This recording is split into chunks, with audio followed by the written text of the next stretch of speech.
अस्सलाम वालेकुम। जैसे जैसे बारिश का सीज़न करीब आ रहा है तो जैसे पकौड़े बारिश में बहुत पसंद किए जाते हैं, इसी तरह से मीठी टिक्कियाँ भी बहुत शौक़ से खाई जाती हैं। आज हम आपके साथ शेयर करेंगे मीठी टिक्कियों की बहुत ही आसान और बिल्कुल सिंपल सी रेसिपी। इसमें सबसे पहले आप मिलाएंगे आधा कप बारीक पीसी हुई चीनी और 1 कप मैदे को और थोड़ी सी इलायची को बारीक जो छान लें छलनी में। इसके बाद आप इसके अंदर डालें आधा कप सूजी, आधा कप डेसिकेटेड कोकोनट और 1/8 कप जो है वो तिल, जिसे हम कहते हैं सेसमे सीड्स, ये डाल लें। इसके बाद आप इसमें दरमियान में होल करें। होल करने के बाद आप इसमें 2 चम्मच घी डालें। घी की मिकदार जितनी मुनासिब होगी उतनी आपकी टिक्कियाँ जो है वो नरम और खस्ता बनेंगी।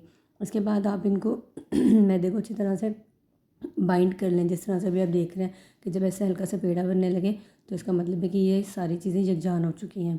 तो इसके बाद आपने ऐसा करना है कि यहाँ हम ऐसे तो पानी या गर्म दूध, इससे आप इसको अच्छी तरह से गूंद लें। जब ये इस तरह स्टिकी सा होने लगे तो आपने इसको छोड़ देना और 1 घंटे के लिए रेस्ट दे देना है।